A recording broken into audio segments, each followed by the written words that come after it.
Благодарам. Почитувани граѓани, почитувани медиуми. СДСМ не е политичка, туку рекетарска организација. Раководството на партијата, почнувајќи од претседателот Зоран Заев, е длабоко инволвирано во криминал. Сега гледаме дека длабоко во криминал се заглавени и неговите поранешни подпредседатели и останатите функционери за кои претходно говоревме дека заради криминалот во кој се заглавени беа разрешени од своите позиции од страна на Заев. Под притисок на јавноста, русковско обвинителството, дури после 6 месеци, собра храброст да превземе мерки против Росина Ременски.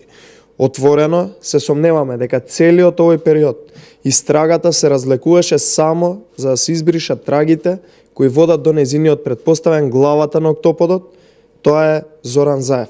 Цели 6 месеци од јавното обелоденување на обвинителско медиумско политички рекетарските шеми на Заев Ременски беше оставена да ги извршува и партиските функции, но и функцијата подпредседател на Собранието на Република Македонија.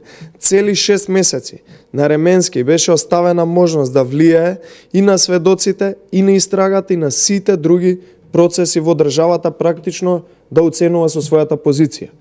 Росина Ременски мора да се повлече од функцијата пратеник, за да овозможи истрагата да се одвива без никакви влијанија од нејзина страна. Росина Ременски има моќна позиција и може да влијае и преку нејзиниот сопруг кој располага со класифицирани информации и државни тајни.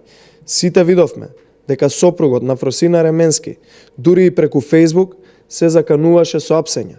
Може да претпоставиме што ќе прави наредниот период, само за да ја заштити својата понежна и поубава половина. Случајот Рекет е срам за Република Македонија и најдобар доказ дека целата држава е заложник на криминалците од власта. Случајот Рекет не смее да заврши како пресметка меѓу параполициските структури внатре во СДСМ или нивен меѓусебен договор за затешкување на случајот. Правда мора да има. Улогата на Зоран Заев во рекетот мора да биде утврдена и санкционирана. Благодарам.